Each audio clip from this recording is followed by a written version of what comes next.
Hola a todos, bienvenidos a la Profe Nicole, espero que se encuentren muy bien. En el video de hoy vamos a hablar sobre la historia de la pedagogía, pero antes de comenzar con el video te invito a que por favor te suscribas al canal y actives la campanita de notificaciones para que esta familia siga creciendo. De igual forma que dejes en los comentarios qué otros conceptos te gustaría aprender por medio de la Profe Nicole.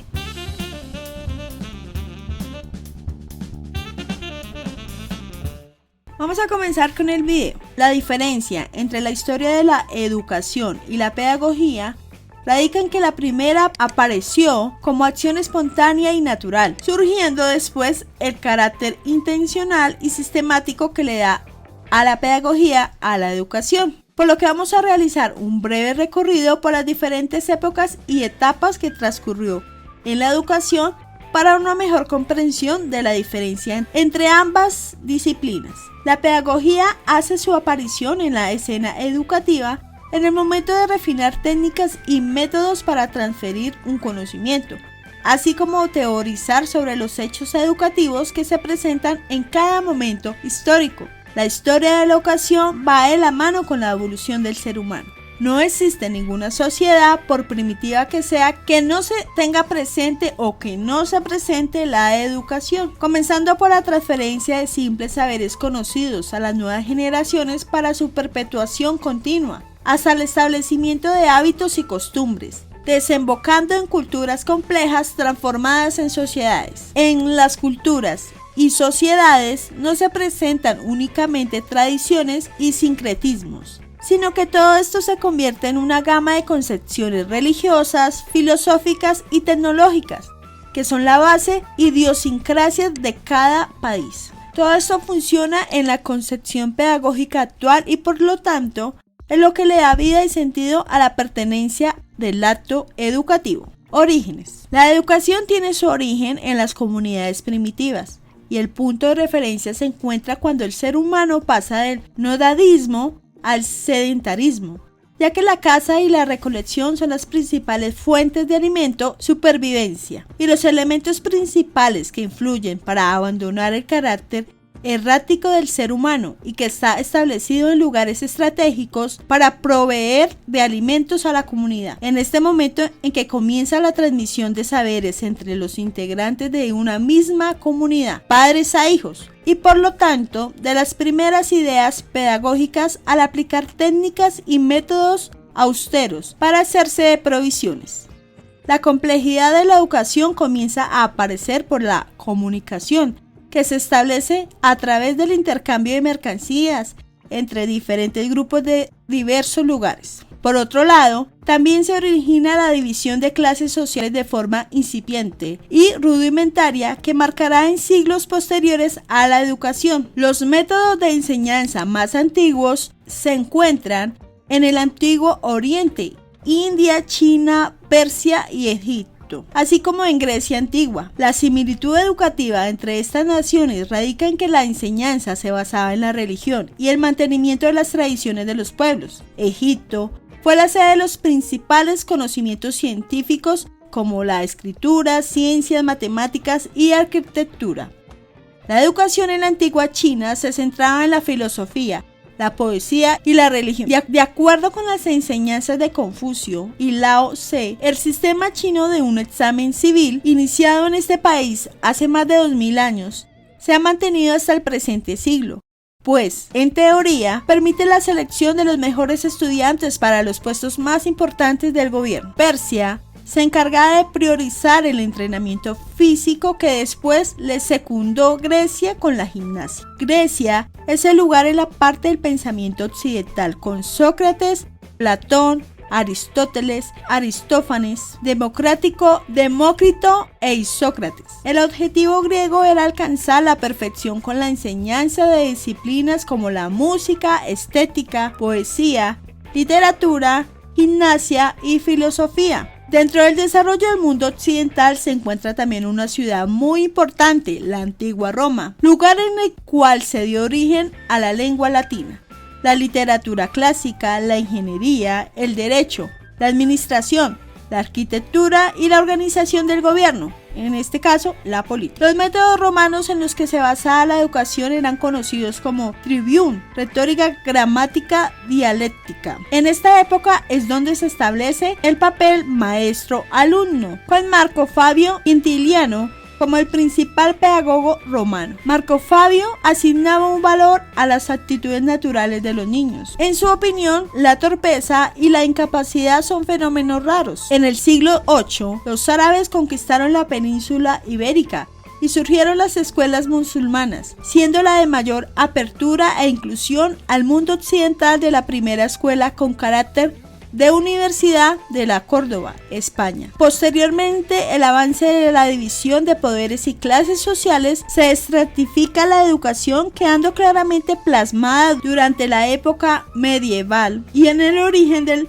feudalismo. Los únicos que podían acceder a la educación formal y sistemática eran los reyes e hijos de los nobles, y los que podían transmitir y fungir como maestros, los sacerdotes. Los esclavos eran sometidos a largas jornadas laborales y sin acceso al conocimiento. Época feudal. Para los siglos XII y XIII surge la escolástica, pensamiento que tenía como función reconciliar la creencia y la razón, la religión y la ciencia. En ese momento donde se deteriora el feudalismo, cobrando importancia el comercio y los oficios, dando paso a la creación de las universidades medievales, donde la Iglesia cambió el rumbo educativo al conferir ciertos privilegios, facilitándole recursos a cambio de su presencia en escuelas y la función de sus propias universidades. Las principales universidades medievales se encontraban en Italia, Francia, Inglaterra, Praga y Polonia. Las universidades medievales tenían 4 facultades.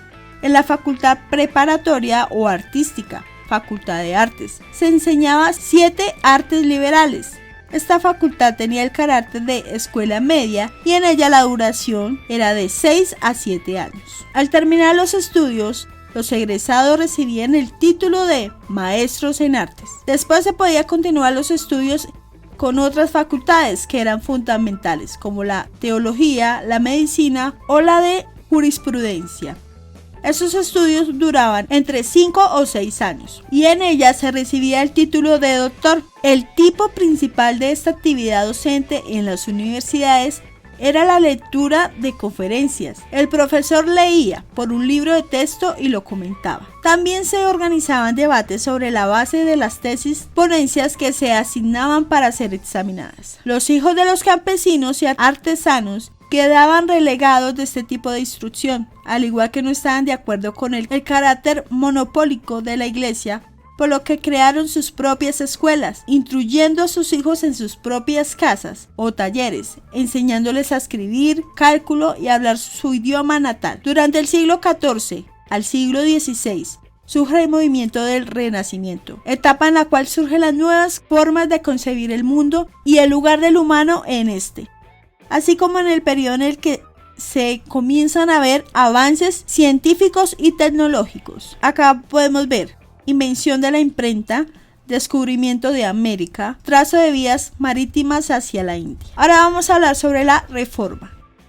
Tradicionalmente los movimientos populares heréticos habían promovido la difusión de la instrucción, a fin de que cada uno pudiera leer e implementar la Biblia, sin la medición de clero. Así, en Inglaterra, John Wycliffe, 1320-1384, había auspiciado que cada uno pudiera convertirse en teólogo, y en Bohemia, Jan Hus, 1374 y 1415, había dado una aportación concreta a la instrucción, codificando la ortografía y redactando un silabario. Surge en este periodo la corriente humanista, en donde la educación se opone a la severidad de la disciplina eclesiástica, situándose ya en un pensamiento pedagógico, teniendo varios precursores en distintos puntos del occidente. En Italia, Victorino de Fretter, 1378 a 1446, fundó su casa Giosina, Casa de la Alegría. En Francia, Francisco Rabelais, 1494 a 1553,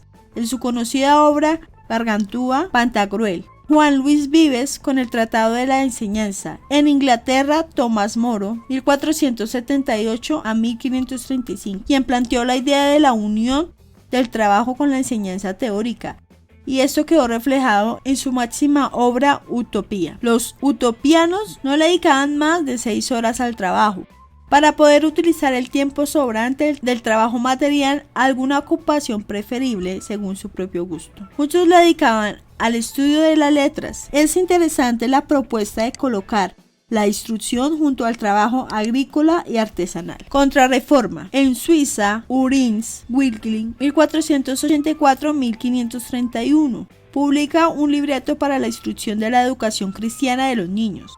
Pero en Alemania, Martín Lutero tomaba su posición respecto a elaboraciones de sus colaboradores, Samuel Garley, propugnador de la educación de los pobres, y otros pedagogos llevan a cabo la reforma y la modernización de las escuelas, proyectando escuelas profesionales donde todos pudieran aprender un oficio y al mismo tiempo recibir una formación cultural similar a la de los otros grupos privilegiados. Otro gran pedagogo es el eslabón Juan Amos Comenius, 1592-1670, quien fue el primero en plantear el término didáctico en su libro Didáctica Magna, el libro en que se sientan las bases del proceso de enseñanza y aprendizaje por el que tienen que atravesar los infantes para adquirir los conocimientos del momento dentro de un contexto particular. Gracias por quedarse hasta el final de este video. No olviden por favor suscribirse al canal y activar la campanita de notificaciones. Hasta la próxima.